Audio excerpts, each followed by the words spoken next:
Viewers, IS ரெசிபிலேருந்து நான் பானுசங்கர் பேசுகிறேன். இன்னைக்கு தினையை வச்சு ஒரு பொங்கல் பண்ணியிருக்கேன், வெண்பொங்கல் பண்ணியிருக்கேன். அதை உங்கள் கூட ஷேர் பண்ணிக்கிறேன்.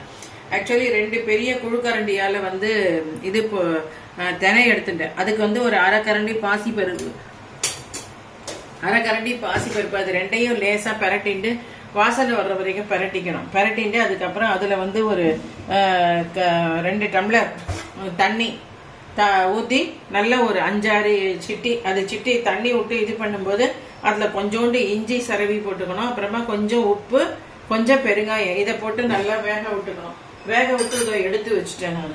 அதுக்கப்புறம் அது எடுத்து வச்சதுக்கப்புறம் இது தாளிச்சு கொட்டி ஃபாஸ்ட்டாக பண்ணிடலாம் ஈஸியாக. இப்போ பாருங்க, நெய் ஊற்றிருக்கேன்.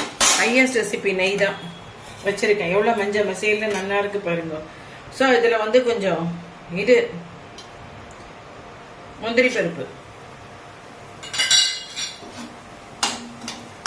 பருப்பு, அப்புறம் கொஞ்சம் ஜீரா மிளகு,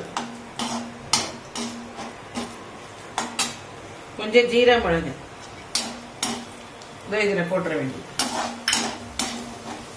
அப்புறம் கொஞ்சோண்டு இதுல ஏற்கனவே பெருங்காயம் போட்டிருக்கேன். சும்மா இதுல வெண்ணுக்கு வரதுக்காக வேண்டி கொஞ்சம் பெருங்காயம் லேசா, ஜாஸ்தி வேண்டாம், ஏற்கனவே போட்டிருக்கோம் நம்ம. போட்டுட்டு கொஞ்சம் கருவேப்பிலை,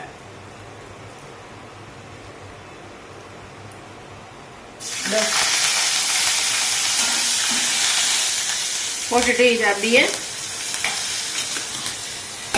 சப்போஸ் உங்களுக்கு இது இன்னும் குழையணும் அப்படின்னு சொல்லியிருந்தா இது வெந்தது தான், அதனால வெந்நீரை காய்ச்சி கொட்டினா குழஞ்சிடும். இது நல்லா குழஞ்சிருக்கு, ஏற்கனவே நல்லா வெந்திருக்கு.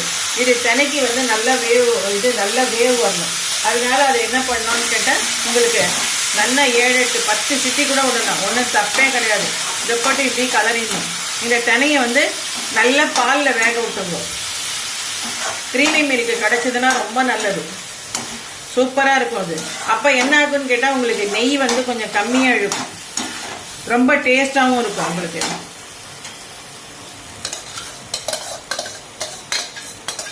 அவ்வளோதான், ஃபாஸ்டாக ஆகிடும். நம்ம எல்லாத்தையும் ரெடியாக வச்சுட்டோம்னு வச்சுக்கோங்க, சூப்பராகிடும். அப்புறம் மிளகு கூட நான் தட்டி தான் போட்டிருக்கேன், முழுசாக வேணும்னாலும் போட்டுக்கலாம். ஏன்னா தட்டி போட்டால் ஒரு 4 மிளகு போட்டால் போதும், ஜாஸ்தி போட வேண்டாம். ஒரு சிலருக்கு மிளகு பிடிக்காது, வாயிலேருந்து முழுசா வருதுன்னு தனியாக எடுத்து வச்சுடுவா. அதனால நான் தட்டி போட்ட மிளகு உடம்புக்கு நல்லது அப்படின்னு சொல்லிட்டு. இதை பாருங்க, அவ்வளோதான், வெண்பொங்கல் ரெடி ஆயிடுச்சு 5 மினிட்ஸில். இன்ஸ்டன்ட் பொங்கல் மாதிரி இருக்கும் இது. இப்போ பாருங்க, மேலாக கொஞ்சம் நெய்யை ஊற்றி நல்லா கலரிட்டு எல்லாம் பண்ணிட்டேன். இப்போ பிளேட்டில் சாப்பிட்றதுக்காக ரெடியாகவும் போட்டு வச்சுட்டேன். எப்படி வந்திருக்கு, எப்படி விழுறது பாருங்க, சூப்பராக இருக்குது தினைப்பொங்கல். நீங்களும் இதே மாதிரி ட்ரை பண்ணுங்க. உடம்புக்கு ரொம்ப நல்லது, மில்லட்ஸு ரொம்ப நல்லா இருக்கும். அது ஃபர்ஸ்ட் கிளாஸாக இருக்குது டேஸ்ட்டு. நீங்களும் இதை ட்ரை பண்ணி சாப்பிட்டு பாருங்க. சாப்பிட்டு பார்த்துட்டு உங்களோட ஃபீட்பேக்கை கமெண்ட்ஸ் பாக்ஸில் போடுங்க.